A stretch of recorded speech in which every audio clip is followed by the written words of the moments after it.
Good morning class. आज हम revision में chapter 3 pair of linear equation in two variable का एक क्वेश्चन ले रहे हैं, जो कि मैंने आपको ग्रुप में भी सेंड किए हुए हैं। For which values of A and B does the following pair of linear equation have infinite number of solution. Means इन दोनों इक्वेशन के इन्फानाइट नंबर ऑफ सोल्यूशन हैं। आपको पता ही होगा इन्फानाइट नंबर ऑफ सोल्यूशन के लिए जो कंडीशन लगती है वो होती है a1/a2 equal b1/b2 equal c1/c2। तो इस कंडीशन के लिए आपको a और b की वैल्यू को फाइंड आउट करना है। तो सबसे फर्स्ट जो हमें गिवन लीनियर इक्वेशन जो हमें दो गिवन है उनको हम स्टैंडर्ड फॉर्म में राइट करते हैं। फर्स्ट इक्वेशन को मैं लिखूँगा 2x + 3y - 7 = 0। अगर इस इक्वेशन की कंपेयर मैं स्टैंडर्ड इक्वेशन से कराऊं तो मुझे यहाँ पर a1, b1 और c1 की वैल्यूज़ रिस्पेक्टिवली 2, 3 और -7 दिखती हैं। मींस a होता है x का मल्टीपल, जबकि b है आपका y का मल्टीपल एंड कांस्टेंट टर्म है आपका -7। इसी टाइप से राइट किया जा सकता है सेकंड इक्वेशन को, विच is a - b × x + a + b × y -3a + b -2 = 0। तो इस तरीके से ये स्टैंडर्ड फॉर्मेट में आ गई। यहाँ पर जो x, y और कांस्टेंट टर्म के मल्टीपल्स हैं वो a2, b2 और c2 से डिफाइन करे जाएंगे। a2 यहाँ पे क्लियरली a - b, जबकि आपका b2 a + b और c2 जो कांस्टेंट टर्म है वो माइनस का साइन ऑफ 3a + b -2 है।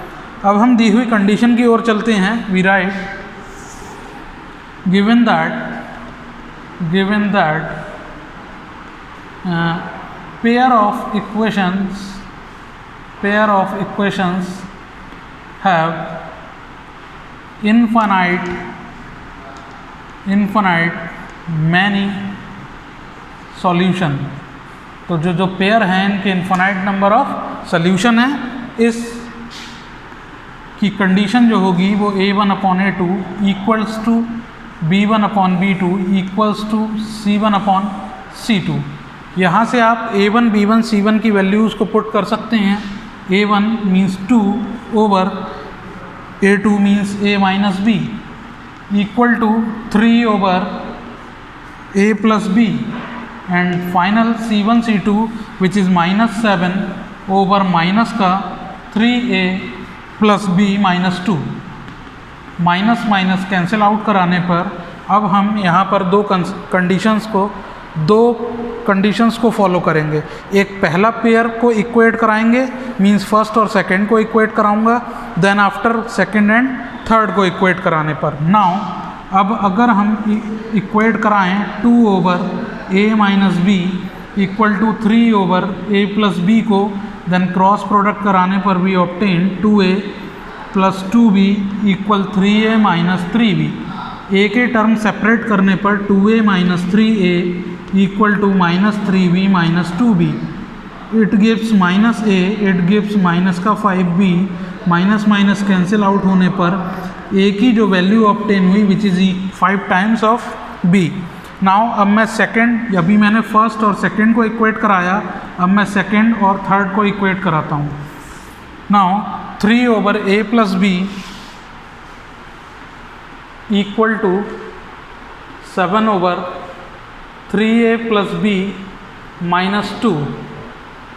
a की वैल्यू मैं यहाँ पर 5b पुट कर देता हूँ, that is a 3 over 5b + b = 7 over 3 times a की value 5b, 3 times of 5b + b -2।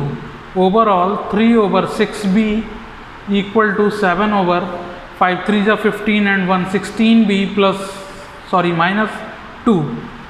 Cancel out करने पर 3 से क्रॉस मल्टीप्लाई कराने पर 16b -2 = 14b। b के टर्म को सेपरेट करने पर 16b - 14b gives us 2 and 2b = 2 and finally we got b 1। b की वैल्यू 1 आने पर आप a की वैल्यू भी निकाल सकते हैं which is a equal to 5 times of b, that is a equal to also is 5। तो इस तरीके से आज हमने एक क्वेश्चन को इन्फिनाइट नंबर ऑफ सोल्यूशन लेते हुए सॉल्व किया, जबकि हमें इक्वेशंस जो दे रखी थी उनको हेल्प से a और b की वैल्यू फाइंड आउट करनी थी। जो सेकंड क्वेश्चन मैंने सेंड किया है उसमें इन्फिनाइट नंबर ऑफ सोल्यूशन की जगह आपकी जो कंडीशन है बच्चों वो उस क्वेश्चन में दी हुई है नो सोल्यूशन की। नो सोल्यूशन की कंडीशन के लिए आप प्रॉपर्टी का फॉलो अप करें, a1 over a2 equal b1 over b2 but not equal to c1 over c2। इस प्रॉपर्टी के बेस पे आप मुझे उस क्वेश्चंस के आंसर्स को सेंड कर सकते हैं।